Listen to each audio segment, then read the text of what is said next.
ਪਿਛਲੇ ਦਿਨੀ ਸਰਬਸੰਮਤੀ ਨਾਲ ਪੰਜਾਬ ਵਿਧਾਨ ਸਭਾ ਨੇ ਵੱਡਾ ਫੈਸਲਾ ਲੈਂਦਿਆਂ ਭਾਰਤ ਸਰਕਾਰ ਦੇ ਕਿਸਾਨ ਵਿਰੋਧੀ ਕਾਨੂੰਨਾਂ ਦੇ ਖਿਲਾਫ 3 ਬਿੱਲ ਪਾਸ ਕੀਤੇ ਨੇ। ਇਹਨਾਂ ਬਿੱਲਾਂ ਦੇ ਬਾਰੇ ਵੱਖੋ-ਵੱਖ ਰਾਏ ਸਾਹਮਣੇ ਆ ਰਹੀ ਆ। ਅਸੀਂ ਕੁਝ ਕਾਨੂੰਨੀ ਮਾਹਰਾਂ ਦੇ ਨਾਲ, ਕੁਝ ਵਕੀਲਾਂ ਦੇ ਨਾਲ ਤੇ ਕਿਸਾਨਾਂ ਦੇ ਨਾਲ ਇਹਨਾਂ ਤਿੰਨਾਂ ਬਿੱਲਾਂ ਬਾਰੇ ਗੱਲਬਾਤ ਕੀਤੀ ਜੋ ਪੰਜਾਬ ਵਿਧਾਨ ਸਭਾ ਦੇ ਵਿੱਚ ਪਾਸ ਕੀਤੇ ਗਏ ਨੇ। ਆਓ ਜਾਣਦੇ ਹਾਂ ਕਿ ਕਾਨੂੰਨੀ ਮਾਹਰਾਂ ਦਾ ਅਤੇ ਕਿਸਾਨਾਂ ਦਾ ਇਹਨਾਂ ਬਿੱਲਾਂ ਬਾਰੇ ਕੀ ਕਹਿਣਾ ਹੈ।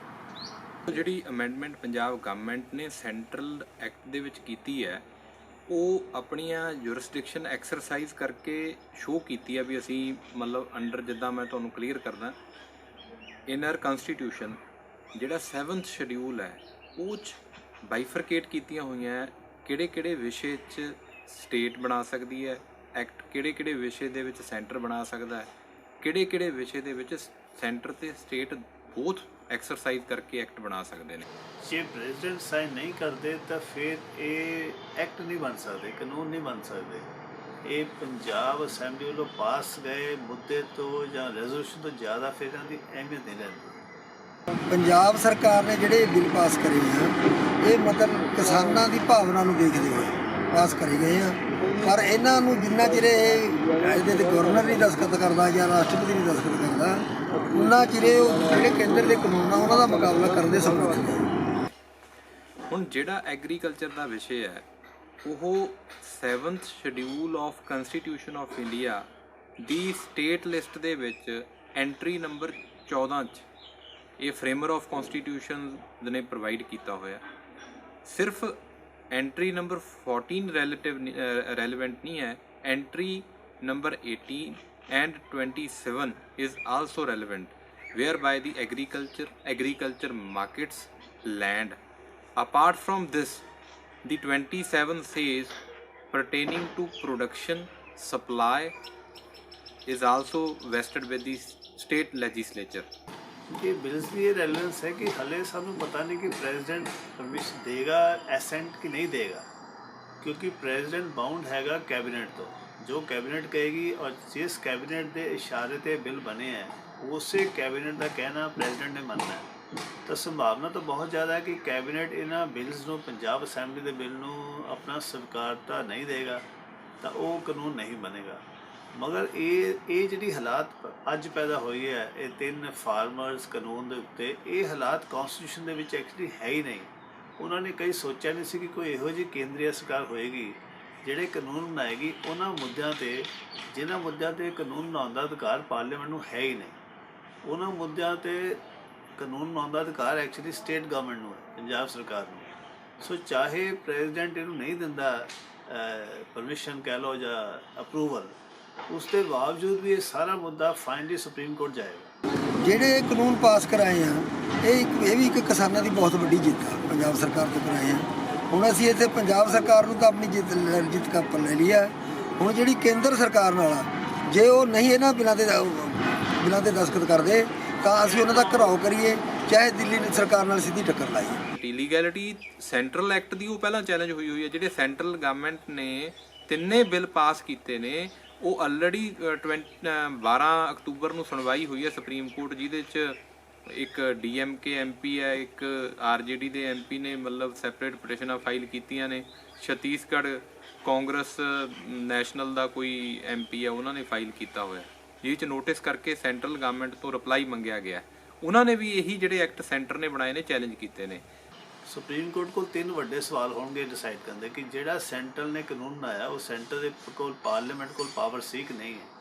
ਕੋਈ ਬੰਦਾ ਜਿਹੜਾ ਥੋੜ੍ਹਾ ਬਹੁਤਾ ਵੀ ਅੰਗਰੇਜ਼ੀ ਜਾਣਦਾ ਉਹ ਸਮਝ ਸਕਦਾ ਜੇ ਸੰਵਿਧਾਨ ਦੇ ਖੋਲ੍ਹੇ ਕਿ 7th ਸ਼ਡਿਊਲ ਦੇ ਵਿੱਚ ਲਿਸਟਾਂ ਬਣੀਆਂ ਹੋਈਆਂ, ਇੱਕ ਵੀ ਟੌਪਿਕ ਦੇ ਜਿਹੜਾ ਜਿਸ ਸਬਜੈਕਟਸ 'ਤੇ ਸੈਂਟਰਲ ਕਾਨੂੰਨ ਬਣਾ ਸਕਦਾ ਉਹਦੇ ਵਿੱਚ ਐਗਰੀਕਲਚਰ ਸ਼ਬਦ ਨਹੀਂ ਹੈ। ਔਰ ਸਟੇਟ ਦੀ ਲਿਸਟ ਜਿੱਥੇ ਕਿ ਸਟੇਟ ਕਾਨੂੰਨ ਬਣਾ ਸਕਦੇ ਉੱਥੇ 9 ਵਾਰੀ ਐਗਰੀਕਲਚਰ 9 ਐਂਟਰੀ ਹੈ ਐਗਰੀਕਲਚਰ ਰਿਲੇਟਡ ਆਉਂਦੀ। ਸੋ ਕਲੀਅਰ ਹੀ ਹੈ ਕਿ ਜੇ ਸੁਪਰੀਮ ਕੋਰਟ ਥੋੜ੍ਹੀ ਬਹੁਤ ਵੀ ਕਾਨੂੰਨ ਦੇ ਹਿਸਾਬ ਨਾਲ ਜਾਂ ਸੰਵਿਧਾਨ ਦੇ ਹਿਸਾਬ ਨਾਲ ਫੈਸਲਾ ਕਰੇਗਾ ਤੇ ਉਹ ਇਹ ਹੀ ਕਹੇਗਾ ਕਿ ਜਿਹੜੇ ਸੈਂਟਰ ਨੇ ਤਿੰਨੋਂ ਕਾਨੂੰਨ ਬਣਾਏ ਹੈ ਇਹ ਸੰਵਿਧਾਨ ਦੇ ਖਿਲਾਫ ਨੇ ਤੇ ਉਹਨਾਂ ਨੂੰ ਰੱਦ ਕਰ ਦੇਗਾ। ਜਦੋਂ ਸੈਂਟਰਲ ਐਕਟ ਹੀ ਖਤਮ ਹੋ ਗਿਆ ਤਾਂ ਫਿਰ state amendment of the central act ਨਾਲ ਹੀ ਖਤਮ ਹੋ ਜਾਂਦਾ। ਤੇ ਉਹ ਜਿਹੜਾ ਪੁਰਾਣੇ ਹਾਲਾਤ ਇਹ ਐਕਟ ਕਹਿੰਦੇ ਨੇ, ਪੰਜਾਬ ਅਸੈਂਬਲੀ ਕਹਿੰਦੇ ਨੇ ਕਿ 4 ਜੂਨ 2020 ਤੋਂ ਪਹਿਲਾਂ ਜੋ ਹਾਲਾਤ ਸੀ ਜਾਂ ਜੋ ਕਾਨੂੰਨ ਸੀ ਫਿਰ ਉਹੀ ਲਾਗੂ ਰਹੇਗਾ। ਦੇਖੋ ਸੈਂਟਰਲ ਐਕਟ ਬਣਨ ਤੋਂ ਬਾਅਦ ਉਹ 'ਚ ਅਮੈਂਡਮੈਂਟ ਸਟੇਟ ਨੇ ਕੀਤੀ ਹੈ। ਇੱਕ ਤਾਂ ਹੁੰਦਾ ਵੀ ਐਕਟ ਬਣਾ ਦਿੰਦੇ ਸੈਪਰੇਟਲੀ, ਉਹ ਡਿਫਰੈਂਟ ਵਿਸ਼ੇ ਬਣਦਾ ਸੀ, ਉਹ 'ਚ ਅਮੈਂਡਮੈਂਟ ਕਰਤੀ ਹੈ ਜਿੱਥੇ ਕਿ ਉਹਨਾਂ ਨੂੰ ਮਿਸਿੰਗ ਸੀ ਜਿਹੜਾ ਪਾਰਟ, ਉਹ ਪਾਰਟ ਦੇ ਵਿੱਚ ਅਮੈਂਡਮੈਂਟ ਕੀਤੀ ਹੈ। MSP ਤੋਂ ਬਿਲੋ ਜੇ ਕੋਈ ਪਰਚੇਜ਼ ਕਰੂਗਾ ਦੈਨ ਦੇ ਇਨਕੋਰਪੋਰੇਟਡ ਕਿ ਪਨਿਸ਼ਮੈਂਟ ਆਫ 3 ਇਅਰਸ ਅਸੀਂ ਉਹਨੂੰ ਦੇਵਾਂਗੇ। ਇਹੀ ਡਿਮਾਂਡ ਸੀ MSP ਨੂੰ ਸਿਕਿਉਰ ਕਰਨ ਵਾਸਤੇ। ਉਸ ਤੋਂ ਬਾਅਦ ਜਿਹੜਾ ਕੋਈ ਐਗਰੀਮੈਂਟ ਦੇ ਵਿੱਚ, ਜਿਹੜਾ ਐਗਰੀਮੈਂਟ ਰਿਟਨ ਦੇ ਵਿੱਚ ਹੋਣਾ, ਉਹਦੇ ਵਿੱਚ ਕੋਈ ਵੀ ਜਿਹੜੀ ਰਾਈਟਿੰਗ ਹੋਏਗੀ MSP ਤੋਂ ਜ਼ਿਆਦਾ ਹੋ ਸਕਦੀ, ਪਰ ਉਹ ਤੋਂ ਘੱਟ ਕੋਈ ਐਗਰੀਮੈਂਟ ਨਹੀਂ ਹੋਊਗਾ। ਇਹ ਵੀ ਕਲੈਰੀਫਾਈ ਕਰ ਦਿੱਤਾ ਗਿਆ। ਬਾਕੀ 3 ਐਕਟ ਦੀ ਬੈਟਲ ਤਾਂ ਸੁਪਰੀਮ ਕੋਰਟ ਜੇ ਡਿਸਾਈਡ ਕਰੇਗਾ ਕਿ ਸੈਂਟਰਲ ਗਵਰਨਮੈਂਟ ਕੋਲ ਪਾਵਰ ਨਹੀਂ ਹੈ ਫਿਰ ਤਾਂ ਪੂਰਾ ਕਾਨੂੰਨ ਹੀ ਚੱਲ ਜਾਏਗਾ। ਜੇ ਉਹ ਕਹਿਣਗੇ ਕਿ ਸੈਂਟਰਲ ਗਵਰਨਮੈਂਟ ਕੋਲ ਪਾਵਰ ਹੈਗੀ ਹੈ ਤੇ ਸਟੇਟ ਕੋਲ ਪਾਵਰ ਹੈਗੀ ਹੈ ਅਮੈਂਡ ਕਰਨ ਦੀ, ਮਗਰ ਉਹਨਾਂ ਹਾਲਾਤਾਂ ਵਿੱਚ ਕਿਉਂਕਿ ਦੋਨੋਂ ਅਲੱਗ ਹੈ, ਜੋ ਸੈਂਟਰ ਕਹਿ ਰਿਹਾ ਔਰ ਜੋ ਸਟੇਟ ਕਹਿ ਰਿਹਾ ਬਿਲਕੁਲ ਇੱਕ ਦੂਜੇ ਦੇ ਖਿਲਾਫ ਹੈ, तो इस करके ਇੱਕੋ ਹੀ ਕਾਨੂੰਨ ਪ੍ਰਵੇਲ ਕਰ ਸਕਦਾ, ਜਾਂ ਤਾਂ ਪਾਰਲੀਮੈਂਟ ਦਾ ਕਾਨੂੰਨ ਪ੍ਰਵੇਲ ਕਰੇਗਾ ਜਾਂ ਫਿਰ ਸਟੇਟ ਗਵਰਨਮੈਂਟ ਦਾ ਬਣੇ। ਉਹਨਾਂ ਹਾਲਾਤਾਂ ਦੇ ਵਿੱਚ ਜੇ ਸੁਪਰੀਮ ਕੋਰਟ ਕਹਿੰਦਾ ਕਿ ਪਾਰਲੀਮੈਂਟ ਕੋਲ ਕਾਨੂੰਨ ਬਣਾਉਣ ਦੀ ਤਾਕਤ ਹੈ ਤਾਂ ਫਿਰ ਜਿਹੜਾ ਸੈਂਟਰਲ ਕਾਨੂੰਨ ਹੈ ਉਹੀ ਰਹੇਗਾ। ਪੰਜਾਬ ਲੈਜਿਸਲੇਚਰ ਦੇ 3 ਕਾਨੂੰਨ ਤਾਂ ਖਤਮ ਹੋ ਜਾਣਗੇ। ਜਿੱਥੋਂ ਤੱਕ ਪ੍ਰੋਕਿਉਰਮੈਂਟ ਦਾ ਕੁਐਸਚਨ ਹੈ, ਕਿਉਂਕਿ ਉਹ ਪ੍ਰੋਕਿਉਰਮੈਂਟ ਦੇ ਬਾਰੇ ਉਹ ਮੈਂ ਜਿੱਥੋਂ ਤੱਕ ਗੋ ਥਰੂ ਗਿਆ ਇਟ ਇਜ਼ ਸਾਇਲੈਂਟ, ਕਿਉਂਕਿ ਸਟੇਟ ਸਬਜੈਕਟ ਦੇ ਵਿੱਚ ਅਗਰ ਪ੍ਰੋਕਿਉਰਮੈਂਟ ਜਿਹੜੀ ਪ੍ਰੋਡਿਊਸ ਦੀ ਪ੍ਰੋਕਿਉਰਮੈਂਟ ਪੰਜਾਬ ਗਵਰਨਮੈਂਟ ਇਕੱਲਾ ਨਹੀਂ ਕਰ ਸਕਦਾ। FCI ਹੈ, ਸੈਂਟਰਲ ਏਜੰਸੀਜ਼ ਨੇ, ਐਡੀ ਵੱਡੀ ਪਾਪੂਲੇਸ਼ਨ ਆ, ਕਰੋੜਾਂ ਅਰਬਾਂ ਰੁਪਏ ਦੀ ਪ੍ਰੋਡਿਊਸ ਜਿਹੜੀ ਆ ਪੰਜਾਬ 'ਚੋਂ ਹੁੰਦੀ ਹੈ, ਇਕੱਲਾ ਸਟੇਟ ਉਹਨੂੰ ਪ੍ਰੋਕਿਉਰ ਨਹੀਂ ਕਰ ਪਾਊਗਾ। ਸੈਂਟਰਲ ਗਵਰਨਮੈਂਟ ਤੇ ਵੀ ਇਨਕਮਬੈਂਟ ਹੈ। ਦੇਖੋ ਪੰਜਾਬ ਨੇ ਤਾਂ ਜਿੱਦਾਂ ਨਾ ਚਲਦੀ ਗੱਡੀ ਦੇ 'ਚ ਇੱਕ ਰੋੜਾ ਅਟਕਾਉਣ ਦੀ ਕੋਸ਼ਿਸ਼ ਕੀਤੀ ਹੈ। ਉਹਨਾਂ ਨੇ ਇਹ ਸਪਸ਼ਟ ਕੀਤਾ ਹੈ ਕਿ ਸਟੇਟ ਗਵਰਨਮੈਂਟ ਦੀ ਜਾਂ ਸਟੇਟ ਅਸੈਂਬਲੀ ਦੀ ਕੋਆਪਰੇਸ਼ਨ ਤੋਂ ਬਗੈਰ ਕੋਈ ਵੀ ਸੈਂਟਰਲ ਐਕਟ ਇੰਪਲੀਮੈਂਟ ਹੋ ਹੀ ਨਹੀਂ ਸਕਦਾ, क्योंकि अल्टीमेटली सेंट्रल गवर्नमेंट तक कोई हर जगह पे सारे इंप्लॉयज़ तो स्टेट गवर्नमेंट दे है, सारिया मंडियां तो स्टेट गवर्नमेंट ने करने, जो स्टेट गवर्नमेंट कहे कि असी प्रोसीक्यूट करना है और कानून बना रहे और अपना पुराना होर कानून भी अमेंड कर सकती है, तो सेंट्रल गवर्नमेंट लिए बड़ा औखा हो जाता है, किसी व्यापारी लिए बड़ा औखा हो जाता है कि सेंट्रल कानून के मुताबिक पंजाब आए तो पंजाब अनाज खरीदे या कनक खरीदे बिना टैक्स दिते, उस आज़ादी जी सेंट्रल एक्ट ने दी सी। सो ये तो क्लीयर है कि स्टेट की कोऑपरेशन तो बगैर सेंट्रल एक्ट भी इंप्लीमेंट नहीं हो सकता पूरे देश में। मगर ये भी इक्वली ट्रू है कि जी पैसा जिहदे कोल जिन्हें परचेज करना है, जिन्हें खरीदना है, क्योंकि कोई भी स्टेट गवर्नमेंट को इन्ना पैसा नहीं है, पंजाब गवर्नमेंट को बिल्कुल पैसा नहीं है खरीदने का। हमेशा ही हर साल पिछले 1970 तो लैके पिछले 50 साल तो सेंट्रल पूल कनक और चावल खरीदे जाते सी। पैसा तकरीबन सारा ही पैसा सेंट्रल पूल तो आता सी, सेंट्रल गवर्नमेंट को आता सी, क्योंकि उन्होंने एक फूड सिक्योरिटी ਲਈ ਵੱਡਾ ਬਫਰ ਸਟਾਕ ਰੱਖਿਆ ਹੋਇਆ ਸੀ। ਹੁਣ ਉਹਨਾਂ ਨੂੰ ਲੱਗਦਾ ਕਿ ਦੇਸ਼ ਨੂੰ ਫੂਡ ਸਿਕਿਉਰਿਟੀ ਦੀ ਲੋੜ ਨਹੀਂ ਹੈ, ਇਸ ਕਰਕੇ ਬਫਰ ਸਟਾਕ ਨੂੰ ਘਟਾਉਣਾ ਚਾਹੁੰਦੇ ਨੇ। ਉਹ ਵੱਡੀਆਂ ਏਜੰਸੀਆਂ ਫੂਡ ਕਾਰਪੋਰੇਸ਼ਨ ਆਫ ਇੰਡੀਆ ਵਗੈਰਾ ਨੂੰ ਖਤਮ ਕਰਨਾ ਚਾਹੁੰਦੇ ਨੇ। ਇਸ ਕਰਕੇ ਹੁਣ ਉਹ ਕੋਈ ਪੈਸਾ ਖਰਚਣਾ ਨਹੀਂ ਚਾਹੁੰਦੇ, ਤਾਂ ਉਹ ਕਹਿੰਦੇ ਕਿ ਜਿਹੜਾ ਮਰਜ਼ੀ ਖਰੀਦੇ ਤਾਂ ਜਿਹੜਾ ਮਰਜ਼ੀ ਵੇਚੇ, ਤਾਂ ਇਸੇ ਕਰਕੇ ਕਾਨੂੰਨ ਬਣਨਾ ਹੈ। ਐਸੈਂਸ਼ੀਅਲ ਕਮੋਡਿਟੀਜ਼ ਐਕਟ ਬਣਿਆ ਹੋਇਆ ਸਾਡਾ, ਜਿਹਦੇ 'ਚ ਬਲੈਕ ਮਾਰਕੀਟਿੰਗ ਬੈਨ ਹੈ ਅਤੇ ਹੋਰਡਿੰਗ ਜਿਹੜਾ ਜ਼ਿਆਦਾ ਕਲੈਕਟ ਕਰ ਲੈਂਦੇ ਆ। ਜਿਵੇਂ ਹੁਣ ਮੈਂ ਤੁਹਾਨੂੰ ਕੋਈ ਐਗਜ਼ਾਮਪਲ ਦਿੰਦਾ, ਕੋਈ ਪਿਆਜ਼ ਹੈ, ਪਿਆਜ਼ ਨੂੰ ਹੋਰਡਿੰਗ 'ਚ ਯੂਜਲੀ ਆਪਾਂ ਮਾਰਕੀਟ 'ਚ ਦੇਖਦੇ ਹਾਂ ਵੀ ਵੱਡੇ ਜਿਹੜੇ ਮਾਰਕੀਟਰ ਨੇ, ਮਤਲਬ ਜਿਹੜੇ ਸਪਲਾਇਰ ਨੇ ਜਾਂ ਕੰਪਨੀਆਂ ਨੇ, ਉਹ ਪਰਚੇਜ਼ ਕਰਕੇ ਸਟੋਰ ਕਰ ਸਕਦੇ, ਕਿਉਂਕਿ ਕਿਸਾਨ ਤਾਂ ਨਹੀਂ ਕਰ ਸਕਦਾ। ਜਦੋਂ ਉਹਨਾਂ ਨੇ ਸੇਲ ਕਰਨਾ ਹੈ ਉਦੋਂ 50 ਰੁਪਏ 60 ਰੁਪਏ 100 ਰੁਪਏ ਤੱਕ ਪਿਆਜ਼ ਪਰ ਕੇਜੀ ਵਿਕਦਾ, ਜਦੋਂ ਕਿਸਾਨ ਤੋਂ ਲੈਣਾ 5 ਤੋਂ 10 ਰੁਪਏ ਲੈ ਕੇ। ਸੋ ਇਹ ਜਿਹੜੇ ਜੇ ਐਕਟ ਨੇ ਜਿਹੜੇ ਸੈਂਟਰਲ ਗਵਰਨਮੈਂਟ ਦੇ ਜੋ ਇੰਪਲੀਮੈਂਟ ਰਹਿੰਦੇ, ਤਾਂ ਉਹਦੇ ਲਈ ਸੁਸਾਇਟੀ ਹੈ ਜਿਹੜੀ, ਇਕੱਲੀ ਫਾਰਮਰਸ ਨਹੀਂ, ਪੂਰੀ ਕਮਿਊਨਿਟੀ। ਜਿਹੜਾ ਆਟਾ ਅੱਜ ਸ਼ਹਿਰੀਆਂ ਨੂੰ 35 ਜਾਂ 38 ਰੁਪਏ ਮਿਲਦਾ, ਉਹ ਆਉਣ ਵਾਲੇ 5-10 ਸਾਲਾਂ 'ਚ 55 ਰੁਪਏ ਤੱਕ ਪਹੁੰਚਣ ਵਾਲਾ ਸੀ।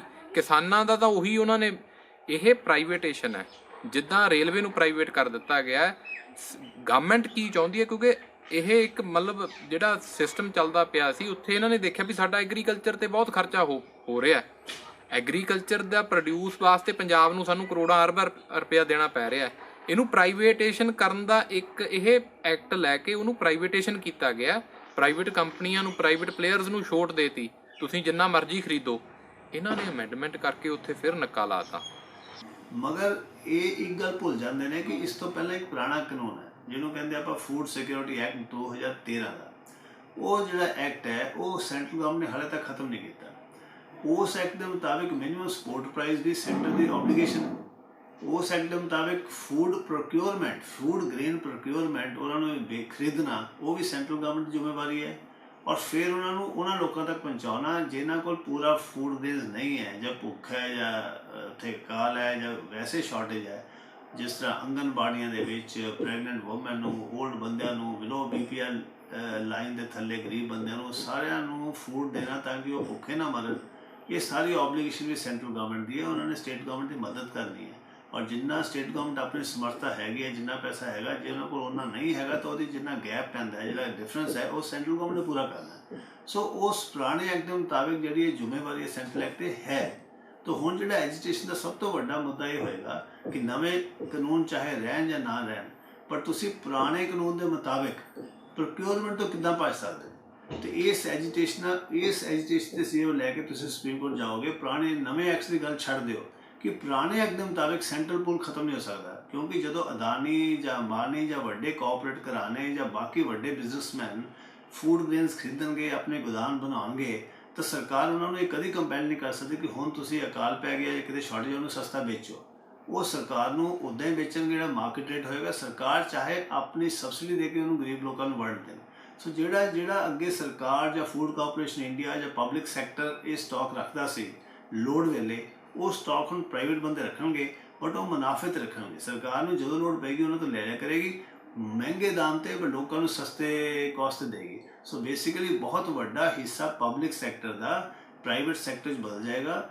ਫੂਡ ਗ੍ਰੇਨਸ ਦੀ ਪ੍ਰੋਕਿਉਰਮੈਂਟ ਵਿੱਚ, ਫੂਡ ਗ੍ਰੇਨਸ ਨੂੰ ਪ੍ਰੀਜ਼ਰਵ ਰੱਖਣ ਲਈ, ਫੂਡ ਗ੍ਰੇਨਸ ਨੂੰ ਡਿਸਟਰੀਬਿਊਟ ਕਰਨ ਲਈ। ਇਹੀ ਪਲਾਨ ਹੈਗਾ ਇਹ ਤਿੰਨੋਂ ਐਕਟਸ ਦਾ ਕਿ ਜਿਹੜੀ ਸਾਡੀ ਪਬਲਿਕ ਸੈਕਟਰ ਏਜੰਸੀ ਸੀ ਫੂਡ ਡਿਸਟਰੀਬਿਊਸ਼ਨ ਦੀ, ਉਹਨਾਂ ਨੂੰ ਪ੍ਰਾਈਵੇਟ ਹੱਥ ਵਿੱਚ ਦਿੱਤਾ ਜਾਵੇ। ਤਾਂ ਜਿੰਨਾ ਉੱਤੇ ਖਰਚਾ ਹੁੰਦਾ ਸੀ, ਚਾਹੇ ਪ੍ਰਾਈਵੇਟ ਸੈਕਟਰ ਨੂੰ ਉਹਨਾਂ ਫਾਇਦਾ ਹੋ ਜਾਏਗਾ, ਬਟ ਉਹ ਸਾਰਾ ਖਰਚਾ ਸਰਕਾਰ ਦਾ ਇਮੀਡੀਏਟਲੀ ਬਚ ਜਾਏਗਾ। ਜੇ ਕਿਤੇ ਲੋੜ ਪਏਗੀ ਫੂਡ ਦੀ ਜਾਂ ਸ਼ਾਰਟੇਜ ਹੋ ਜਾਏਗੀ ਤਾਂ ਉਹਦੇ ਨਾਲ ਤੋਂ ਦੁਬਾਰਾ ਖਰੀਦ ਕੇ ਉਹ ਲੋੜ ਖਤਮ ਕਰ ਦੇ। ਜਿੱਥੋਂ ਤੱਕ ਆਰਟੀਕਲ 246 ਮੈਂ ਤੁਹਾਨੂੰ ਦੱਸਤਾ। ਦੂਜਾ ਜਿਹੜਾ ਸਟੇਟ ਗਵਰਨਮੈਂਟ ਕੋਲ ਵੈਲ ਵਰਸਡ ਪਾਰ ਹੈਗੀ ਹੈ, it is under article 131। Under article 131 ਅਗਰ ਕੋਈ dispute between centre and state and state, ਜਿਵੇਂ ਹਰਿਆਣੇ ਨਾਲ ਆਪਣਾ ਪਾਣੀ ਵਾਲਾ ਮੁੱਦਾ ਸੀ, ਸੁਪਰੀਮ ਕੋਰਟ ਦੇ ਵਿੱਚ ਸੂਟ ਡਾਇਰੈਕਟ ਲਾਈ ਕਰਦਾ। ਸਟੇਟ ਗਵਰਨਮੈਂਟ ਉੱਥੇ ਜਾ ਸਕਦੀ ਹੈ, ਸੈਂਟਰ ਉੱਥੇ ਜਾ ਸਕਦਾ ਹੈ। ਕੁਐਸਚਨ ਇਹ ਹੈ, ਇਹ ਐਨੈਕਟਮੈਂਟ ਨਾਲ ਇਹ ਹੋ ਗਿਆ ਵੀ ਦੋਹਾਂ ਪਾਲੜਿਆਂ ਦੇ ਵਿੱਚ ਹੁਣ ਤਲੂਗਾ ਤਾਂ ਸਹੀ ਕੁਛ ਨਾ ਕੁਛ। ਜਿੱਥੋਂ ਤੱਕ ਮੇਰਾ ਪਰਸਨਲ ਓਪੀਨੀਅਨ ਹੈ, ਗਵਰਨਮੈਂਟ ਨੇ ਜੋ ਕੀਤਾ, ਜਿੰਨਾ ਕੀਤਾ, ਜਿਵੇਂ ਕਰ ਸਕਦੇ ਸੀ ਉਹ ਮੈਕਸੀਮਮ ਐਕਸਟੈਂਟ ਤੱਕ ਉਹਨਾਂ ਨੇ ਕੀਤਾ। ਇਹਨਾਂ ਕੋਲ ਹੋਰ ਵੀ ਬੜੀਆਂ ਪਾਵਰਸ ਨੇ। ਹੋ ਸਕਦਾ ਰੈਜ਼ੋਲੂਸ਼ਨ ਵੀ ਲੈ ਕੇ ਅਗਰ ਕੋਈ ਰੈਫਰਲ ਜਾਂ ਅੱਗੇ ਉਹਨਾਂ ਨੇ 131 ਦੇ ਵਿੱਚ ਸੁਪਰੀਮ ਕੋਰਟ 'ਚ ਜਾਣਾ ਹੋਵੇ ਚੈਲੰਜ ਕਰਨ ਵਾਸਤੇ, ਉਹ ਵੀ ਰਾਹ ਖੁੱਲ੍ਹਾ, ਉਹ ਜਦੋਂ ਮਰਜ਼ੀ ਜਾ ਸਕਦੇ ਨੇ। 3 ਮੈਂ ਤੁਹਾਨੂੰ ਪਹਿਲਾਂ ਹੀ ਦੱਸ ਚੁੱਕਿਆ ਵੀ ਪਟੀਸ਼ਨਾਂ ਪੈ ਚੁੱਕੀਆਂ ਨੇ ਜਿਹਦੇ ਵਿੱਚ ਨੋਟਿਸ ਇਸ਼ੂ ਕਰਕੇ ਆਲਰੇਡੀ ਰਿਪਲਾਈ ਸੁਪਰੀਮ ਕੋਰਟ ਨੇ ਮੰਗਿਆ, 4 ਹਫ਼ਤੇ ਦਾ ਟਾਈਮ ਸੈਂਟਰ ਨੂੰ ਦਿੱਤਾ ਹੈ। ਔਰ ਜਿੱਥੋਂ ਤੱਕ ਕੌਨਸਟੀਟਿਊਸ਼ਨਲ ਵੈਲਿਡਿਟੀ ਹੈ, ਇਹ ਡਿਸਾਈਡ ਕਰਨਾ ਸੁਪਰੀਮ ਕੋਰਟ ਨੇ। ਦੇਖੋ, ਜਿਹੜੇ ਪਾਰਲੀਮੈਂਟ ਦੇ ਐਕਟ ਨੂੰ ਸਟੇ ਕਰਨ ਦੀ ਪਾਵਰ ਤਾਂ ਹਾਲਾਂਕਿ ਸੁਪਰੀਮ ਕੋਰਟ ਕੋਲ ਹੈਗੀ ਹੈ, ਮਗਰ ਇਹ ਸਟੇ ਜਿਹੜਾ ਪੁਰਾਣੇ ਕਾਨੂੰਨ ਦੇ ਮੁਤਾਬਿਕ, ਪੁਰਾਣੇ ਡਿਸੀਜਨ ਦੇ ਮੁਤਾਬਿਕ, ਪੁਰਾਣੀਆਂ ਜਜਮੈਂਟ ਦੇ ਮੁਤਾਬਿਕ ਕਦੀ ਸਟੇ ਕੀਤਾ ਨਹੀਂ ਜਾਂਦਾ। ਕਿਉਂਕਿ ਇਹ ਕੋਈ ਜਿਹੜਾ ਕਾਨੂੰਨ ਇੱਕ ਵਾਰੀ ਬਣ ਜਾਂਦਾ, ਇੱਕ ਪ੍ਰਜ਼ੰਪਸ਼ਨ ਹੈ ਕਾਨੂੰਨ ਦੇ ਵਿੱਚ ਕਿ ਉਹ ਠੀਕ ਹੀ ਬਣਾਇਆ। ਪਾਰਲੀਮੈਂਟ ਨੇ ਅਲਟੀਮੇਟਲੀ ਸਭ ਤੋਂ ਵੱਡੀ ਬਾਡੀ ਹੈ, ਸਾਰੇ ਦੇਸ਼ ਦੇ ਇਲੈਕਟਡ ਬੰਦੇ ਆਪਣਾ ਦਿਮਾਗ ਲਾ ਕੇ ਬਣਾਉਂਦੇ ਨੇ। ਇਸ ਕਰਕੇ ਉਹ ਇੱਕ ਵਾਰ ਜੇ ਬਣ ਗਿਆ ਤਾਂ ਉਹਨਾਂ ਨੇ ਸੋਚ ਸਮਝ ਕੇ ਬਣਾਇਆ ਹੋਵੇਗਾ। ਇਹ ਕੋਰਟ ਪਹਿਲਾਂ ਸੋਚੇਗਾ, ਸਮਝੇਗਾ, ਇਸ ਕਰਕੇ ਉਹਨੂੰ ਸਟੇ ਨਹੀਂ ਕਰੇਗਾ। ਹਾਂ, ਹਾਲਾਂਕਿ ਪੱਕੀ ਸੁਣਵਾਈ ਤੋਂ ਬਾਅਦ ਹੋ ਸਕਦਾ ਉਹ ਕਹਿ ਦੇਣ ਕਿ ਇਹਨਾਂ ਕੋਲ ਕੋਈ ਪਾਵਰ ਨਹੀਂ ਸੀ।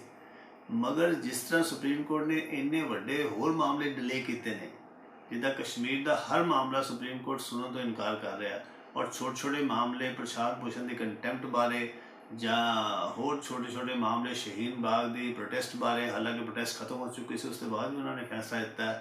ਉਹ ਸਾਰੇ ਫੈਸਲੇ ਤਾਂ ਦੇ ਰਿਹਾ ਹੈ, ਪਰ ਜਿਸ 'ਤੇ ਪੂਰਾ ਦੇਸ਼ ਵਿੱਚ ਅਨਰੈਸਟ ਫੈਲਿਆ ਹੋਇਆ, ਉਹ ਚੀਜ਼ ਜਿੱਥੇ ਸਿਵਲ ਲਿਬਰਟੀਜ਼ ਇਨਵੋਲਵ ਹੈ, ਜਿੱਥੇ UAPA unlawful activities prevention act ਵਿੱਚ ਸਾਰੇ ਐਕਟਿਵਿਸਟ ਨੂੰ ਫੜਿਆ ਜਾ ਰਿਹਾ, ਉਹ ਸਾਰੇ ਮਾਮਲੇ ਸੁਪਰੀਮ ਕੋਰਟ ਨੇ ਹਾਲੇ ਤੱਕ ਸੁਣੇ ਨਹੀਂ ਹੈ। ਨਾ ਹੀ ਉਹਨੂੰ ਛੋਟੀਆਂ ਤਰੀਕਾਂ ਦੇ ਰਿਹਾ। ਲੱਗਦਾ ਕਿ ਉਹਨਾਂ ਨੂੰ ਕੋਈ ਲੱਗਦਾ ਨਹੀਂ ਕਿ ਇਹਦੇ ਵਿੱਚ ਕੋਈ ਅਰਜੈਂਸੀ ਹੈ। ਜਾਂ ਜ਼ਰੂਰਤ ਹੈ। ਹਾਲਾਂਕਿ ਦੇਸ਼ ਵਿੱਚ ਪ੍ਰੋਟੈਸਟ ਹੁਣ ਫਾਰਮਰਸ ਦੇ ਮਾਮਲੇ 'ਚ ਇੰਨੀ ਵੱਡੀ ਪ੍ਰੋਟੈਸਟ ਚੱਲ ਰਹੀ ਹੈ, ਮਗਰ ਸੁਪਰੀਮ ਕੋਰਟ ਇਹਨੂੰ ਆਪਣੇ ਆਪ ਹੀ ਨੋਟਿਸ ਲੈ ਸਕਦਾ ਸੀ ਕਿ ਜਦ ਸਪਸ਼ਟ ਹੀ ਹੈ ਕਿ ਤੁਹਾਡੇ ਕੋਲ ਕੋਈ ਅਖਤਿਆਰ ਹੀ ਨਹੀਂ ਹੈ ਤਾਂ ਤੁਸੀਂ ਕਿਉਂ ਕੀਤਾ। ਮਗਰ ਸੁਪਰੀਮ ਕੋਰਟ ਇਹੋ ਜਿਹਾ ਇਨੀਸ਼ੀਏਟਿਵ ਹਾਲੇ ਅੱਜ ਦੇ ਹਾਲਾਤ ਵਿੱਚ ਤਾਂ ਬਿਲਕੁਲ ਨਹੀਂ ਲੈ ਰਿਹਾ, ਔਰ ਬਿਲਕੁਲ ਗੱਲ ਠੀਕ ਹੈ ਕਿ ਜਿਹੜੀ ਲੀਗਲ ਬੈਟਲ ਇਹ 1 2 4 5 ਸਾਲ ਕਿਸੇ ਵੀ ਐਕਸਟੈਂਟ 'ਤੇ ਜਾ ਸਕਦੀ। ਪੰਜਾਬ ਨੇ ਆਪਣੀ ਬਰੇਵਨੈਸ ਦਿਖਾਈ ਹੈ। ਇੰਸਟੈਡ ਆਫ ਲਾਅ ਬਣਦੇ ਰਹਿੰਦੇ ਨੇ, ਕਾਨੂੰਨ ਬਣਦੇ ਰਹਿੰਦੇ ਨੇ, ਸਰਕਾਰਾਂ ਨੇ ਬਣਾਉਣੇ ਨੇ ਕਾਨੂੰਨ ਕਿਤੋਂ ਕੋਈ ਉੱਤੋਂ ਆਣ। ਜਿਹੜਾ ਕੁਐਸਚਨਿੰਗ ਇਹ ਕਰ ਰਹੇ ਨੇ ਵੀ ਆ ਇਲੀਗਲ ਹੈ, ਇਹ ਗਲਤ ਹੈ ਜਾਂ ਕੁਝ ਹੋਰ ਹੈ, ਸਟਾਰਟਿੰਗ ਤੇ ਹੋਈ ਲੀਗਲ ਹੈ ਇਲੀਗਲ ਹੈ, ਕੋਰਟ ਨੂੰ ਦੇਖਣ ਦਿਓ, ਉਹ ਤਾਂ ਬਾਅਦ ਦੀਆਂ ਗੱਲਾਂ ਨੇ। ਜੋ ਅੱਜ ਦਾ ਨੀਡ ਆਫ ਦੀ ਡੇ ਸੀ, I would say that it has been answered by the Punjab government in true spirit। ਦੀ ਆਪਾਂ ਨੂੰ ਜੇ ਕੋਈ ਬੰਦਾ ਕੋਈ ਸਟੈਪ ਫਾਰਵਰਡ ਆਉਂਦਾ, ਦੇਖੋ ਹਰ ਕੋਈ ਬੰਦਾ 16 ਕਲਾਂ ਸੰਪੂਰਨ ਨਹੀਂ ਹੁੰਦਾ। ਅਗਰ ਅੱਜ ਅਸੀਂ ਉਹਦੇ ਤੇ ਮਤਲਬ ਇਹ ਕੱਢਦੇ ਰਵਾਂਗੇ ਇਉਂ ਕਰਨਾ ਸੀ ਜਾਂ ਪ੍ਰੋਕਿਉਰਮੈਂਟ ਦੀ ਗੱਲ ਨਹੀਂ ਹੋਈ, ਤੁਸੀਂ ਦੱਸੋ ਪ੍ਰੋਕਿਉਰਮੈਂਟ ਪਾ ਕੇ ਕੱਲਾ ਪੰਜਾਬ ਗਵਰਨਮੈਂਟ ਕੱਲੀ ਖਰੀਦ ਨੂੰ ਕਰ ਲੂਗੀ? ਐਡੀ ਵੱਡਾ ਸਟਰੈਚਰ ਹੈ ਜਿੱਥੇ ਅਰਬਾਂ ਕਰੋੜਾਂ ਰੁਪਏ ਦਾ ਖਰਚਾ ਜਾਂ ਹਰ ਸਾਲ ਇੰਨਾ ਮਿਹਨਤੀ ਹੈ ਪੰਜਾਬ ਦਾ ਕਿਸਾਨ। It is not possible at this stage. I am appreciating, ਸਾਨੂੰ ਐਪਰੀਸ਼ੀਏਟ ਕਰਨਾ ਚਾਹੀਦਾ। ਮੈਨੂੰ ਲੱਗਦਾ ਫਿਊਚਰ 'ਚ ਕੋਈ ਇਹਦੇ ਵਿੱਚ ਹੋਰ ਐਕਟ ਜਾਂ ਕੋਈ ਹੋਰ ਅਮੈਂਡਮੈਂਟ ਜੇ ਕੋਈ ਰਹਿ ਗਈ ਹੋਈ ਕਰਨ ਦੀ ਲੋੜ ਪਈ ਤਾਂ Punjab government is well competent.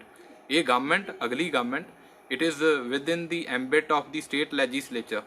ਨਹੀਂ, ਜਿਹੜੀ ਇੰਪਲੀਮੈਂਟੇਸ਼ਨ ਹੈ ਨਾ ਜੀ, ਸੈਂਟਰਲ ਐਕਟਸ ਦੀ ਇੰਪਲੀਮੈਂਟੇਸ਼ਨ ਤਾਂ ਸਿਰਫ ਪ੍ਰੋਟੈਸਟ ਹੀ ਰੋਕ ਸਕਦੀ ਹੈ ਜਾਂ ਸਟੇਟ ਗਵਰਨਮੈਂਟ ਰੋਕ ਸਕਦੀ ਹੈ। ਸਟੇਟ ਗਵਰਨਮੈਂਟ ਨੇ ਆਪਣਾ ਪਾਰਟ ਅਦਾ ਕਰਤਾ ਹੈ।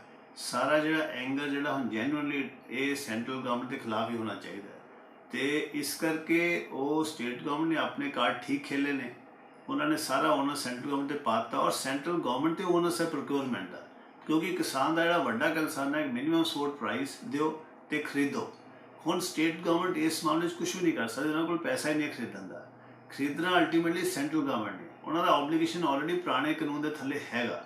ਤਾਂ ਇਸ ਕਰਕੇ ਜਿਹੜੀ ਸਾਰੀ ਐਜੀਟੇਸ਼ਨ ਤਾਂ ਚੱਲਣੀ ਚਾਹੀਦੀ ਹੈ, ਔਰ ਐਜੀਟੇਸ਼ਨ ਨਾਲ ਸੈਂਟਰਲ ਗਵਰਨਮੈਂਟ ਕੰਪੈਲ ਹੋਏਗੀ ਆਪਣੀਆਂ ਜਿਹੜੀਆਂ ਲੀਗਲ ਡਿਊਟੀਜ਼ ਕਰਨ ਲਈ। ਉਹ ਵੱਡੀ ਲੀਗਲ ਡਿਊਟੀ ਹੈ ਕਿ ਫੂਡ ਗ੍ਰੇਨ ਦਾ ਸਟਾਕ ਸਰਕਾਰ ਨੇ ਰੱਖਣਾ ਹੈ, ਕਿਉਂਕਿ ਸਰਕਾਰ ਔਰ ਪ੍ਰਾਈਵੇਟ ਅਦਾਰੇ 'ਚ ਬਹੁਤ ਫਰਕ ਹੁੰਦਾ ਹੈ। ਸਰਕਾਰ ਨੇ ਲੋਕਾਂ ਦੇ ਪਬਲਿਕ ਇੰਟਰਸਟ ਵਿੱਚ ਚਾਹੇ ਉਹਨਾਂ ਨੂੰ ਸਸਤਾ ਉਹਨਾਂ ਨੂੰ ਦੇਣਾ ਪਵੇ, ਉਹਨਾਂ ਦੀ ਜਿਹੜਾ ਪਬਲਿਕ ਡਿਸਟ੍ਰੀਬਿਊਸ਼ਨ ਸਿਸਟਮ ਉਹ ਸਸਤਾ ਨਾ ਦਿੰਦਾ ਗਰੀਬਾਂ ਨੂੰ। ਪ੍ਰਾਈਵੇਟ ਦੇ ਵਿੱਚ ਇਹ ਬਿਲਕੁਲ ਉਲਟਾ ਹੈ ਕਿ ਜਿੱਥੇ ਉਹਨਾਂ ਨੇ ਸਸਤਾ ਖਰੀਦ ਕੇ ਮਹਿੰਗਾ ਵੇਚਣਾ ਹੈ, ਸਰਕਾਰ ਮਹਿੰਗਾ ਖਰੀਦ ਕੇ ਵੀ ਲੋਕਾਂ ਨੂੰ ਸਸਤਾ ਡਿਸਟਰੀਬਿਊਟ ਕਰ ਸਕਦੀ ਹੈ ਜਿਹਨਾਂ ਨੂੰ ਲੋੜ ਹੈ। ਸੋ ਇਹ ਜਿਹੜਾ ਰੋਲ ਪੂਰਾ ਆਪੋਜ਼ਿਟ ਹੈਗਾ। ਇਸ ਕਰਕੇ ਸਰਕਾਰ ਆਪਣੇ ਜਿਹੜੇ ਰੋਲ ਤੋਂ ਜਾਂ ਆਪਣੀ ਡਿਊਟੀ ਤੋਂ ਭੱਜਣਾ ਨਹੀਂ ਚਾਹੀਦਾ ਜਾਂ ਭੱਜ ਨਹੀਂ ਸਕਦੀ, ਬਟ ਉਹ ਇੱਕ ਕੰਪਲਸ਼ਨ ਹਮੇਸ਼ਾ ਪਬਲਿਕ ਪ੍ਰੋਟੈਸਟ ਨਾਲ ਹੁੰਦੀ ਹੈ। ਬਹੁਤ ਵਾਰੀ ਸਰਕਾਰਾਂ ਕਾਨੂੰਨ ਨੂੰ ਫੋਲੋ ਨਹੀਂ ਕਰਦੀਆਂ, ਆਪਣੇ ਬਣਾਏ ਕਾਨੂੰਨ ਨੂੰ ਵੀ ਫੋਲੋ ਨਹੀਂ ਕਰਦੀਆਂ, ਆਪਣੇ ਬਣਾਏ ਕੌਨਸਟੀਟਿਊਸ਼ਨ ਨੂੰ ਵੀ ਫੋਲੋ ਨਹੀਂ ਕਰਦੀਆਂ। ਬਟ ਜੇ ਲੋਕਾਂ ਦਾ ਸੰਵਿਧਾਨ ਦੇ ਵਿੱਚ ਵਿਸ਼ਵਾਸ ਹੈ, ਜੇ ਲੋਕ ਵਾਕਈ ਪ੍ਰੋਟੈਸਟ ਕਰਦੇ ਨੇ ਤਾਂ ਕੋਈ ਵੀ ਸਰਕਾਰ ਲੋਕਤੰਤਰ ਵਿੱਚ ਕੰਪੈਲ ਹੋ ਜਾਂਦੀ ਹੈ ਅਲਟੀਮੇਟਲੀ, ਕਿਉਂਕਿ ਜਿਹੜਾ ਨੁਕਸਾਨ ਹੁੰਦਾ ਕੰਟੀਨਿਊਸ ਐਜੀਟੇਸ਼ਨ ਨਾਲ, ਜਿਹੜਾ ਐਜੂਕੇਸ਼ਨ ਫੈਲਦੀ ਹੈ ਲੋਕਾਂ ਦੇ ਵਿੱਚ ਇੱਕ ਐਜੀਟੇਸ਼ਨ ਨਾਲ, ਉਹ ਹੌਲੀ ਹੌਲੀ ਹਰ ਸਰਕਾਰ ਨੂੰ ਬਹੁਤ ਨੁਕਸਾਨ ਪਹੁੰਚਾਉਂਦੀ ਹੈ ਜਦ ਤੱਕ ਸਰਕਾਰ ਨੇ ਵੋਟਾਂ ਲੈ ਕੇ ਹੀ ਦੁਬਾਰਾ ਪਾਵਰ ਵਿੱਚ ਆਉਣਾ। ਅਤੇ ਜਿਹੜੀ ਸਰਕਾਰ ਵਾਪਸ ਨਹੀਂ ਆਉਂਦੀ ਉਹਨੂੰ ਫਿਰ ਆਪਣੀ ਪਾਲਿਸੀ ਬਦਲਣਾ ਹੀ ਠੀਕ ਲੱਗਦਾ ਹੈ, ਔਰ ਅਕਸਰ ਡੈਮੋਕ੍ਰੇਸੀ 'ਚ ਇਹੀ ਤਰੀਕਾ ਚੇਂਜ ਕਰਦਾ ਹੈ। ਇੱਥੇ ਕੋਈ ਇਨਕਲਾਬ ਤਾਂ ਲਿਆ ਨਹੀਂ ਸਕਦੀ ਡੈਮੋਕ੍ਰੇਸੀ। ਜਿਹੜਾ ਚੇਂਜ ਆਰਡਰਲੀ ਚੇਂਜ ਦਾ ਇਹੀ ਮੈਥਡ ਹੈ ਕਿ ਜਦੋਂ ਲੋਕ ਵਾਕਈ ਪ੍ਰੋਟੈਸਟ ਕਰਨ ਤਾਂ ਸਮਝਦਾਰ ਸਰਕਾਰਾਂ ਨਾਲ ਦੀ ਨਾਲ ਬਦਲ ਜਾਂਦੀਆਂ, ਆਪਣੇ ਕਾਨੂੰਨ ਵਾਪਸ ਲੈ ਸਕਦੀਆਂ ਅਤੇ ਆਪਣਾ ਰੁਖ ਵੀ ਡਿਵੈਲਪਮੈਂਟ ਦਾ ਚੇਂਜ ਕਰ ਸਕਦੀਆਂ। ਹੁਣ ਅਨਪੜ੍ਹ ਫਾਰਮਰ ਨਹੀਂ ਰਹੇ, ਪੜ੍ਹੇ ਲਿਖੇ ਵੀ ਨੇ, ਬਹੁਤ ਅੱਛਾ ਆਰਗੇਨਾਈਜ਼ ਢੰਗ ਨਾਲ ਉਹਨਾਂ ਨੇ ਪ੍ਰੋਟੈਸਟ ਕੀਤਾ ਔਰ ਇਹ ਦਿਖਾਤਾ ਸੈਂਟਰਲ ਗਵਰਨਮੈਂਟ ਨੂੰ ਪੰਜਾਬੀਅਤ। ਅਗਰ ਇਹ ਦੇਸ਼ ਦੀ ਆਜ਼ਾਦੀ ਦੇ ਲਈ ਅੜ ਸਕਦੇ ਨੇ ਤਾਂ ਆਪਣੇ ਹੱਕਾਂ ਲਈ ਸੈਂਟਰ ਨੂੰ ਬਿਫਤਾ ਵੀ ਖੜੀ ਕਰ ਸਕਦੇ ਨੇ। ਨਹੀਂ, ਪੰਜਾਬ ਅਸੈਂਬਲੀ ਨੇ ਤਾਂ ਦੇਖੋ ਇੱਕ ਪੋਲੀਟੀਕਲ ਇਨੀਸ਼ੀਏਟਿਵ ਲਿੱਤਾ ਹੈ। ਉਹ ਜਿਹੜਾ ਫੈਡਰਲ ਸਟਰਗਲ ਹੈ ਸਟੇਟਸ ਐਂਡ ਸੈਂਟਰ ਦੀ, ਇਹ ਬੜੀ ਪੁਰਾਣੀ ਸਟਰਗਲ ਹੈ। ਜਦੋਂ ਦਾ ਕੌਨਸਟੀਟਿਊਸ਼ਨ ਬਣਿਆ, ਇਹ ਆਪਣੇ ਆਪ ਨੂੰ ਇਸ ਕੌਨਸਟੀਟਿਊਸ਼ਨ ਨੇ ਕਿਹਾ ਸੀ ਕਿ ਅਸੀਂ ਫੈਡਰਲ ਕੌਨਸਟੀਟਿਊਸ਼ਨ ਹੈ, ਅਸੀਂ US ਕੌਨਸਟੀਟਿਊਸ਼ਨ ਤੋਂ ਕੋਈ ਚੀਜ਼ਾਂ ਨਹੀਂ ਹੈ, ਅਸੀਂ ਫੰਡਾਮੈਂਟਲ ਰਾਈਟਸ ਬਣਾਏ ਨੇ, ਅਸੀਂ ਅਲੱਗ-ਅਲੱਗ ਸਟੇਟ ਲਿਸਟ ਬਣਾਈ ਹੈ। ਬਟ ਜਦੋਂ ਲਿਸਟ ਬਣਾਈ ਹੈ ਤਾਂ ਬਹੁਤ ਸਾਰੀਆਂ ਪਾਵਰਾਂ ਇਹਨਾਂ ਨੇ ਸੈਂਟਰ ਨੂੰ ਦੇ ਦਿੱਤੀਆਂ, ਪਾਰਲੀਮੈਂਟ ਨੂੰ ਦੇ ਦਿੱਤੀਆਂ, ਨਾ ਕਿ ਸਟੇਟਸ ਨੂੰ ਦਿੱਤੀਆਂ। ਜਿਹੜਾ ਟਰੂਲੀ ਫੈਡਰਲ ਸਟਰਕਚਰ ਹੁੰਦਾ ਉਹਦੀ ਜਿਹੜੀਆਂ ਰੈਜ਼ੋਲੂਸ਼ਨ ਪਾਵਰ ਹੁੰਦੀਆਂ ਜਿਹੜੀਆਂ ਕਿਸੇ ਵੀ ਲਿਸਟ ਵਿੱਚ ਨਹੀਂ ਆਉਂਦੀਆਂ, ਉਹ ਸਾਰੀਆਂ ਹਮੇਸ਼ਾ ਸਟੇਟਸ ਕੋਲ ਹੁੰਦੀਆਂ। ਔਰ ਸਟੇਟਸ ਦੇ ਵਿੱਚ ਵੀ ਜੇ ਤੁਸੀਂ ਡੀਸੈਂਟਰਲਾਈਜ਼ ਕਰੋਗੇ ਤਾਂ ਪੰਚਾਇਤ ਕੋਲ ਹੋਣਗੀਆਂ। ਮਗਰ ਸਾਡੇ ਮੁਲਕ ਵਿੱਚ ਰਿਵਰਸ ਹੈ। ਹਰ ਤਰ੍ਹਾਂ ਦੀ ਜਿੱਥੇ ਕੋਈ ਸਪਸ਼ਟ ਲਿਸਟਾਂ ਨਹੀਂ ਹੈਗੀਆਂ, ਜਾਂ ਸਬਜੈਕਟ ਨਹੀਂ ਲਿਖੇ ਸੰਵਿਧਾਨ ਦੇ ਵਿੱਚ, ਉਹ ਸਾਰੀਆਂ ਪਾਵਰ ਸੈਂਟਰਲ ਗਵਰਨਮੈਂਟ ਐਕਸੈਸ ਕਰਦਾ ਹੈ। ਉਸ ਕਰਕੇ ਐਮਰਜੈਂਸੀ ਵਿੱਚ ਸੈਂਟਰਲ ਗਵਰਨਮੈਂਟ ਕੋਲ ਬਹੁਤ ਪਾਵਰ ਆ ਜਾਂਦੀ ਹੈ, ਆਮ ਸਮੇਂ ਵਿੱਚ ਸੈਂਟਰਲ ਗਵਰਨਮੈਂਟ ਕੋਲ ਬਹੁਤ ਪਾਵਰ ਆ ਜਾਂਦੀ ਹੈ। ਤਾਂ ਸਾਡਾ ਫੈਡਰਲ ਨਾਮ ਦਾ ਕਨਸਟੀਟਿਊਸ਼ਨ ਹੈਗਾ, ਪਰ ਸੈਂਟਰਲ ਕੋਲ ਸਟੇਟ ਦੇ ਮੁਤਾਬਿਕ ਬਹੁਤ ਜ਼ਿਆਦਾ ਪਾਵਰ ਹੈ। ਇਹ ਜਿਹੜੀ ਸਟਰਗਲ ਹੈ ਡਾਈਵਰਸ ਕੰਟਰੀ ਦੀ, ਜਿੱਥੇ ਬਹੁਤ ਅਲੱਗ-ਅਲੱਗ ਤਰ੍ਹਾਂ ਦੇ ਭਾਸ਼ਾ ਕਲਚਰ ਐਗਜ਼ਿਸਟ ਕਰਦੇ ਆ, ਉੱਥੇ ਹਮੇਸ਼ਾ ਇਹ ਟਗ ਆਫ ਵਾਰ ਹੁੰਦੀ ਹੈ ਕਿ ਸਟੇਟਸ ਕਹਿੰਦੇ ਸਾਡੇ ਕੋਲ ਪਾਵਰ ਦਿਓ, ਕਿਉਂਕਿ ਅਸਲੀ ਡਿਵੈਲਪਮੈਂਟ ਤਾਂ ਸਟੇਟ ਨੇ ਕਰਨੀ ਹੈ। ਲੋਕੀ ਤਾਂ ਸਟੇਟਸ ਵਿੱਚ ਰਹਿੰਦੇ ਨੇ। ਐਗਰੀਕਲਚਰ ਜਿਹੜੀ ਸਭ ਤੋਂ ਵੱਡੀ ਇੰਪਲੋਇਮੈਂਟ ਦਿੰਦਾ, ਉਹ ਵੀ ਅਲਟੀਮੇਟਲੀ ਸਟੇਟ ਸਬਜੈਕਟ ਬਣਾਇਆ ਹੋਇਆ ਹੈ। ਤਾਂ ਜਿਹੜੀ ਇਹ ਟਗ ਆਫ ਵਾਰ ਜਾਂ ਜਿਹੜੀ ਖਿੱਚਾਤਾਨੀ ਕਹਿ ਲਓ ਡੈਮੋਕ੍ਰੈਟਿਕ ਕੰਪੀਟੀਸ਼ਨ ਹੈ between the centre and the state, ਇਸ ਲੜਾਈ ਨੂੰ ਜਾਂ ਇਸ ਸਟਰਗਲ ਨੂੰ ਜਾਂ ਇਸ ਕੰਪੇਨ ਨੂੰ ਜਾਂ ਇਸ ਆਈਡੀਆ ਨੂੰ ਬਹੁਤ ਜ਼ਿਆਦਾ ਸਟਰੈਂਥ ਮਿਲੇਗੀ ਜੋ ਪੰਜਾਬ ਅਸੈਂਬਲੀ ਨੇ ਕੀਤਾ। ਕਿਉਂਕਿ ਪੰਜਾਬ ਅਸੈਂਬਲੀ ਨੇ ਸੈਂਟਰਲ ਗਵਰਨਮੈਂਟ ਦੇ ਮੋਟਿਵ ਨੂੰ ਕੁਐਸਚਨ ਕੀਤਾ, ਔਰ ਪੰਜਾਬ ਅਸੈਂਬਲੀ ਦਾ ਜਿਹੜਾ ਆਪਣੇ ਪੰਜਾਬ ਲਈ ਉਹ ਪਾਰਲੀਮੈਂਟ ਹੀ ਹੈ। ਤਾਂ ਉਹਨਾਂ ਨੇ ਕਿਹਾ ਕਿ ਕਾਰਪੋਰੇਟ ਇੰਟਰਸਟ ਆਮ ਕਿਸਾਨਾਂ ਨੂੰ ਦੁਖੀ ਕਰ ਸਕਦੇ ਨੇ, ਲੁੱਟ ਸਕਦੇ ਨੇ, ਮੈਨੀਪੂਲੇਸ਼ਨ ਕਰ ਸਕਦੇ ਨੇ, ਇਸ ਕਰਕੇ ਕਾਨੂੰਨ ਬਣਾਉਣਾ ਜ਼ਰੂਰੀ ਹੈ। ਹਾਲਾਂਕਿ ਸਰਕਾਰ ਕਹਿ ਰਹੀ ਹੈ ਜਿਹੜੀ ਸੈਂਟਰਲ ਗਵਰਨਮੈਂਟ ਕਿ ਅਸੀਂ ਇਹ ਕਾਨੂੰਨ ਕਿਸਾਨਾਂ ਦੇ ਹੱਕ ਵਿੱਚ ਉਹਨਾਂ ਦਾ ਖਿਆਲ ਰੱਖਣ ਲਈ, ਉਹਨਾਂ ਨੂੰ ਜ਼ਿਆਦਾ ਸਮਰਿੱਧ ਬਣਾਉਣ ਲਈ ਬਣਾ ਰਹੇ ਨੇ। ਸੋ ਹੁਣ ਇੱਕ ਸਰਕਾਰ ਤਾਂ ਕਹਿ ਰਹੀ ਹੈ ਕਿ ਤੁਸੀਂ ਕਾਰਪੋਰੇਟ ਘਰਾਣਿਆਂ ਦੇ ਇੰਟਰਸਟ ਨੂੰ ਰੱਖ ਕੇ ਕਾਨੂੰਨ ਬਣਾ ਰਹੇ, ਦੂਸਰੀ ਕਹਿ ਰਹੀ ਹੈ ਕਿ ਅਸੀਂ ਕਿਸਾਨਾਂ ਦੇ ਹੱਕ ਵਿੱਚ ਬਣਾ ਰਹੇ ਨੇ। ਇਹ ਦੋਨਾਂ ਦੇ ਵਿੱਚ ਅਲਟੀਮੇਟਲੀ ਲੋਕ ਡਿਸਾਈਡ ਕਰਨਗੇ ਕਿ ਸੈਂਟਰਲ ਗਵਰਨਮੈਂਟ ਝੂਠ ਬੋਲ ਰਹੀ ਹੈ ਜਾਂ ਸਟੇਟ ਗਵਰਨਮੈਂਟ ਝੂਠ ਬੋਲ ਰਹੀ ਹੈ। ਔਰ ਜੇ ਪੰਜਾਬ ਗਵਰਨਮੈਂਟ ਨੇ ਇਨੀਸ਼ੀਏਟਿਵ ਲਿਆ ਤਾਂ ਜਿਹੜੀਆਂ ਬਾਕੀ ਸਟੇਟ ਗਵਰਨਮੈਂਟਸ ਹੋਣਗੀਆਂ ਉਹਨਾਂ ਨੂੰ ਕੁਛ ਨਾ ਕੁਛ ਜ਼ਰੂਰ ਕਰਨਾ ਪਏਗਾ, ਕਿਉਂਕਿ ਉੱਥੇ ਦੇ ਫਾਰਮਰਸ ਨੂੰ ਵੀ ਸਮਝ ਆ ਜਾਏਗੀ। ਉਹਨਾਂ ਦੇ ਫਾਰਮਰ ਵੀ ਬਾਰ-ਬਾਰ ਪੰਜਾਬ ਐਕਟ ਪੜ੍ਹਨਗੇ, ਉਹਨਾਂ ਦੇ ਆਬਜੈਕਟ ਪੜ੍ਹਨਗੇ, ਤਾਂ ਅਲਟੀਮੇਟਲੀ ਉਹ ਵੀ ਜਾਣ ਪਾਉਣਗੇ ਕਿ ਸੈਂਟਰਲ ਗਵਰਨਮੈਂਟ ਝੂਠ ਬੋਲ ਰਹੀ ਹੈ ਜਾਂ ਸਟੇਟ ਗਵਰਨਮੈਂਟ ਝੂਠ ਬੋਲ ਰਹੀ ਹੈ। ਔਰ ਇਹ ਥੋੜ੍ਹੀ ਦੇਰ ਦੇ ਬਾਅਦ ਇਮੀਡੀਏਟਲੀ ਪਤਾ ਲੱਗਣ ਲੱਗ ਪੈਂਦਾ ਹੈ ਕਿ ਜਿਹੜੀ ਸੈਂਟਰਲ ਗਵਰਨਮੈਂਟ ਦੇ ਜਿਹੜੇ ਲੈਜਿਸਲੇਚਰ ਹੈ ਇਹ ਵਾਕਿਆ ਹੀ ਜੋ ਕਹਿ ਰਹੇ ਹੈ ਉਹ ਨਹੀਂ ਹੈ। ਤਾਂ ਉਸ ਕਰਕੇ ਪੰਜਾਬ ਅਸੈਂਬਲੀ ਦਾ ਜਿਹੜਾ ਮੁੱਦਾ ਹੈਗਾ, ਪੰਜਾਬ ਅਸੈਂਬਲੀ ਦੇ ਰੈਜ਼ੋਲੂਸ਼ਨ ਹੈ, ਪੰਜਾਬ ਅਸੈਂਬਲੀ ਦੇ ਚਾਰੋਂ ਬਿੱਲ ਦੇਸ਼ ਦੇ ਵਿੱਚ ਜਿਹੜੀ ਫੈਡਰਲ ਸਟਰਗਲ ਨੂੰ ਅੱਗੇ ਵਧਾਉਣਗੇ। ਦੇਸ਼ ਦੇ ਕਿਸਾਨ ਸਮਝ ਪਾਉਣਗੇ ਕਿ ਸੈਂਟਰਲ ਗਵਰਨਮੈਂਟ ਉਨੀ ਇਮਾਨਦਾਰੀ ਨਾਲ ਉਹਨਾਂ ਦੇ ਹੱਕ ਨਹੀਂ ਵਾਚ ਕਰ ਰਹੀ, ਉਹ ਕਿਸੇ ਹੋਰ ਦੇ ਹੱਕਾਂ ਵੱਲ ਕਾਨੂੰਨ ਬਣਾ ਰਹੀ ਹੈ। ਅਤੇ ਉਸ ਹਿਸਾਬ ਨਾਲ ਜਦੋਂ ਇੱਕ ਵੱਡੀ ਸਟਰਗਲ ਪੈਦਾ ਹੋਏਗੀ ਤਾਂ ਫਿਰ ਸੈਂਟਰਲ ਗਵਰਨਮੈਂਟ ਪਿੱਛੇ ਹਟ ਹੀ ਜਾਏਗੀ। ਉਹ ਪਹਿਲਾਂ ਵੀ ਲੈਂਡ ਐਕੁਇਜ਼ੀਸ਼ਨ ਦੇ ਮਾਮਲੇ 'ਚ ਹਟੀ ਸੀ, ਜਦੋਂ 2014 ਵਿੱਚ ਉਹਨਾਂ ਨੇ ਬਿਨਾਂ ਪੁੱਛੇ ਇੱਕ ਆਰਡੀਨੈਂਸ ਬਣਾ ਦਿੱਤਾ ਸੀ। ਅਤੇ ਉਸੇ ਤਰ੍ਹਾਂ ਹੀ ਇਹ ਆਪਣੇ ਫੂਡ ਸਿਕਿਉਰਿਟੀ ਐਕਟ ਦੇ ਆਬਲੀਗੇਸ਼ਨ ਤੋਂ ਪਿੱਛੇ ਹਟਣਾ ਚਾਹੁੰਦੇ ਨੇ ਅਤੇ ਲੋਕਾਂ ਦੀ ਐਜੀਟੇਸ਼ਨ ਹੀ ਉਹਨੂੰ ਵਾਪਸ ਠੀਕ ਰਸਤੇ ਮੋੜ ਸਕਦੇ, ਇੱਥੇ ਕਿਸਾਨਾਂ ਦੇ ਔਰ ਗਰੀਬਾਂ ਦੇ ਇੰਟਰਸਟ ਪ੍ਰੋਟੈਕਟਡ ਰਹਿਣ। ਸਾਡੀ ਮੇਨ ਮੰਗ ਇਹੀ ਹੈ ਜੀ ਵੀ ਜਿੰਨਾ ਚਿਰ ਕੇਂਦਰ ਸਰਕਾਰ ਇਹਨਾਂ ਕਾਨੂੰਨਾਂ ਨੂੰ ਖਤਮ ਨਹੀਂ ਕਰਦਾ, ਸਾਡੇ ਧਰਨੇ ਹਰ ਇੱਕ ਜਗ੍ਹਾ ਜਿੱਥੇ ਵੀ ਲੱਗੇ ਹੋਏ ਤੇ ਜਾਰੀ ਰਹਿਣਗੇ। ਜਿਹੜਾ ਸੰਘਰਸ਼ ਹੈ ਪਹਿਲਾਂ ਸਾਡੇ ਜਥੇਬੰਦੀਆਂ ਨੇ ਪਹਿਲੀ ਵਾਰ ਕਿਸਾਨਾਂ ਦੇ ਕਰਮ ਚੰਗੇ ਲਾ ਲਓ ਜਾਂ ਪੰਜਾਬ ਦੇ ਲਾ ਲਓ, ਇਹ ਸਾਰੇ ਕਿਸਾਨ ਮਜ਼ਦੂਰ ਏਕਤਾ ਇਕੱਠੇ ਹੋ ਗਏ ਅਤੇ ਇਹੀ ਸਾਡਾ ਫਰਜ਼ ਹੈ। ਦੇਖੋ ਜਿਹੜਾ ਕੱਲ੍ਹ ਵਿਧਾਨ ਸਭਾ 'ਚ ਬਿੱਲ ਪਾਸ ਹੋਇਆ ਪਰਸੋਂ, ਇਹ ਕਿਸਾਨਾਂ ਦੀ ਇੱਕ ਬਹੁਤ ਵੱਡੀ ਪ੍ਰਾਪਤੀ ਹੈ। ਇਸ ਇੱਕ ਉਹਨਾਂ ਨੇ ਪਾਸ ਨਹੀਂ ਕੀਤਾ, ਇਹ ਕਿਸਾਨਾਂ ਨੇ ਪਾਸ ਕਰਾਇਆ। ਉਹਨਾਂ ਨੇ ਸਾਰੀ ਸਰਕਾਰ ਨੂੰ ਗੋਡਿਆਂ ਭਾਰ ਕਰ ਲਿਆ ਅਤੇ ਹੁਣ ਅਸੀਂ ਸੈਂਟਰ ਨੂੰ ਵੀ ਗੋਡਿਆਂ ਭਾਰ ਕਰਾਂਗੇ। ਅਤੇ ਜਿਹੜੇ ਤੁਸੀਂ ਕਹਿ ਰਹੇ ਹੋ ਕਿ ਲਾਹੇਵੰਦ ਖੇਤੀ ਨਹੀਂ ਹੈਗੀ, ਵਪਾਰਕ ਕੌਂਤਰੀ, ਬਿਲਕੁਲ ਠੀਕ ਹੈ। ਕਿਸਾਨਾਂ ਨੂੰ ਖੁਦ ਮੁਖਤਿਆਰੀ ਮਿਲਣੀ ਚਾਹੀਦੀ ਹੈ ਪੰਜਾਬ ਸੂਬੇ ਨੂੰ, ਜੋ ਆਪਣੀ ਫਸਲਾਂ ਦੇ ਕਿਸਾਨ ਤੈਅ ਕਰੂਗਾ। ਕਿਸਾਨਾਂ ਦਾ ਕੰਟੈਕਟ ਸਰਕਾਰਾਂ ਨੂੰ ਪ੍ਰਸਾਨ ਕਰੂਗਾ ਅਤੇ ਫਸਲਾਂ ਦੇ ਤੈਅ ਖੁਦ ਕਿਸਾਨ ਕਰੂਗਾ। ਇਹ ਹੋਣਾ ਹੈ ਜੀ, ਲਾਜ਼ਮੀ ਹੋਊਗਾ। ਜੇਕਰ ਕਿਸਾਨ ਆਪਣੀ ਫਸਲ ਦੇ ਰੇਟ ਆਪ ਤੈਅ ਕਰਨ ਲੱਗ ਗਿਆ ਤਾਂ ਕਿਸਾਨ ਖੁਸ਼ਹਾਲ ਹੋ ਜਾਊਗਾ। ਜਿਹੜੀ ਖੁਦਕੁਸ਼ੀਆਂ ਨੇ ਇਹ ਰੁਕ ਜਾਣਗੀਆਂ। ਅਤੇ ਜਿਹੜੇ ਨੌਜਵਾਨ ਨੇ ਸਾਡੇ ਅੱਜ ਪੰਜਾਬ ਛੱਡ ਕੇ ਬਾਹਰਲੇ ਦੇਸ਼ ਜਾ ਰਹੇ ਨੇ, 30-30 ਲੱਖ ਰੁਪਇਆ ਲਾ ਕੇ ਜਾ ਰਹੇ, ਉਹਨਾਂ ਨੂੰ ਕੋਈ ਜਾਣ ਦੀ ਲੋੜ ਹੈ? ਜੇਕਰ ਸਾਨੂੰ ਇੱਥੇ ਸਾਰਾ ਕੁਝ ਸਹੀ ਮਿਲੇ, ਇੱਥੇ ਸਭ ਕੁਝ ਹੈ ਪੰਜਾਬ 'ਚ, ਪਰ ਸਾਡੀ ਸਰਕਾਰਾਂ ਨਕੰਮੀਆਂ ਨੇ ਜਿਹੜੀ ਸਾਨੂੰ ਫੈਸਿਲਿਟੀ ਨਹੀਂ ਦੇ ਸਕਦੀ ਪੰਜਾਬ ਦੇ ਕਿਸਾਨਾਂ ਨੂੰ। ਹਰ ਇੱਕ ਕਿਸਾਨ ਖੁਦਕੁਸ਼ੀ ਕਰ ਰਿਹਾ। ਸਾਡੇ ਸੀਡ ਸਟੋਰ ਸਾਨੂੰ ਬੀਜ ਨਕਲੀ ਮਿਲਦੇ ਨੇ, ਸਾਰਾ ਕੁਝ। ਇਹ ਪਹਿਲਾਂ ਦੇਖੋ ਕਿਸੇ ਬੀਜ 'ਤੇ ਪਾਬੰਦੀ ਲਾਉਂਦੇ, ਹੁਣ 126 ਜੀਰੀ ਹੈ। ਇਹ ਕਹਿੰਦੇ ਮੰਡੀ 200 ਰੁਪਏ ਦਾ ਕੱਟ ਲਾਉਂਗੇ। ਕਿਉਂ ਲਾਉਂਗੇ? ਇਹ ਪਹਿਲਾਂ ਹੀ ਬੈਨ ਕਰਨ, ਉਹਨੂੰ ਬੀਜ ਵਿਕਣ ਤੋਂ ਬੈਨ ਕਰਨ। ਜਦੋਂ ਫਸਲ ਪੱਕ ਕੇ ਤਿਆਰ ਹੋ ਜਾਂਦੀ ਕਿਸਾਨਾਂ ਨਾਲ ਧੋਖਾ ਕਰਨਾ ਇਹਨਾਂ ਨੇ। ਹੁਣ 200 ਦਾ ਕੱਟ ਲਾ ਰਹੇ ਨੇ। ਰਾਜਾ ਜੀ ਨੇ 22 ਫਸਲਾਂ 'ਤੇ ਆਪਾਂ ਨੂੰ MSP ਮਿਲਦੀ ਹੈ, ਸਰਕਾਰੀ ਰੇਟ ਮਿਲਦਾ, ਲਾਗੂ ਕਿਹਨਾਂ 'ਤੇ 2 'ਤੇ, ਉਹਨਾਂ 'ਤੇ ਵੀ ਹੁਣ ਕੱਟ ਲਾ ਕੇ ਵਿਕ ਰਹੀ ਹੈ। ਜੇ ਸਾਨੂੰ ਕੌਂਤਰੀ ਪੱਧਰ ਅਸੀਂ ਫਸਲ ਵੇਚ ਸਕੀਏ ਆਪਣੀ, ਅਸੀਂ ਤਾਂ ਅਮੀਰ ਹੋ ਜਾਵਾਂਗੇ ਸਾਰੇ। ਸਾਨੂੰ ਗਰੀਬ ਨੇ, ਸਾਨੂੰ ਖੁਦਕੁਸ਼ੀ ਕਰਨ ਦੀ ਕੀ ਲੋੜ ਹੈ? ਸਾਨੂੰ ਕਿਸਾਨ ਸਰਕਾਰ ਤੋਂ ਕੁਝ ਲੈਣ ਦੀ ਲੋੜ ਨਹੀਂ। ਜੇ ਸਾਡੀ ਫਸਲਾਂ ਦੇ ਰੇਟ ਸਾਨੂੰ ਪੂਰੇ ਮਿਲਣ ਤਾਂ ਅਸੀਂ ਖਜ਼ਾਨੇ ਭਰ ਦਾਂਗੇ, ਸਾਨੂੰ ਕਿਸੇ ਨੂੰ ਖੁਦਕੁਸ਼ੀ ਕਰਨ ਦੀ ਲੋੜ ਨਹੀਂ ਪੈਣੀ। ਟੋਟਲ ਪੰਜਾਬ ਇਸ ਆਰਡੀਨੈਂਸਾਂ ਜੋ ਕਾਨੂੰਨ ਬਣ ਗਏ ਜਿਹੜੇ ਉਹਨਾਂ ਦੇ ਖਿਲਾਫ ਹੈ। ਇਹ ਸਾਡੀ ਲੜਾਈ, ਸਾਨੂੰ ਪਤਾ ਹੈ ਪੰਜਾਬ ਇੱਕ ਰਿਪਬਲਿਕ ਨਹੀਂ ਹੈ ਆਜ਼ਾਦ, ਇਹ ਹਿੰਦੁਸਤਾਨ ਰਿਪਬਲਿਕ ਦਾ ਹਿੱਸਾ ਹੈ। ਇਹਦੇ ਕਾਨੂੰਨ ਬਣਾਏ ਹੋਏ ਲਾਗੂ ਨਹੀਂ ਹੋਣੇ, ਲਾਗੂ ਸੈਂਟਰ ਗਵਰਨਮੈਂਟ ਵਾਲੇ ਹੋਣੇ ਨੇ, ਕਿਉਂਕਿ ਹਿੰਦੁਸਤਾਨ ਦਾ ਸੰਵਿਧਾਨ ਜੋ ਇਜਾਜ਼ਤ ਦਿੰਦਾ ਸੈਂਟਰ ਗਵਰਨਮੈਂਟ ਨੂੰ, ਉਹ ਕਾਨੂੰਨ ਬਣਾਓ, ਉਹੀ ਰੱਦ ਕਰੂਗੀ। ਸਾਡੀ ਲੜਾਈ ਪਹਿਲਾਂ ਤੋਂ ਹੀ ਦਿੱਲੀ ਨਾਲ ਹੈ। ਇਹ ਤਾਂ ਇੱਕ ਸਾਡੇ ਨਾਲ ਖੜਨ ਦਾ ਇਹਨਾਂ ਨੂੰ ਲਈ ਮਜਬੂਰ ਕੀਤਾ ਗਿਆ। ਅਸੀਂ ਇਹ ਨਾਲ ਖੜੀਆਂ ਰਾਜਨੀਤਿਕ ਪਾਰਟੀਆਂ, ਅਸੀਂ ਇਹਦਾ ਸਵਾਗਤ ਕਰਦੇ ਹਾਂ। ਬਾਕੀ ਲੜਾਈ ਦਿੱਲੀ ਨਾਲ ਜਾਰੀ ਰਹੂਗੀ। ਦਿੱਲੀ ਦੀਆਂ ਸੜਕਾਂ ਵੀ ਘੇਰਾਂਗੇ, ਜੋ ਵੀ ਸਾਥੋਂ ਬਣੂਗਾ ਸ਼ਾਂਤਮਈ ਅਸੀਂ ਸੰਘਰਸ਼ ਕਰਦੇ ਰਹਾਂਗੇ।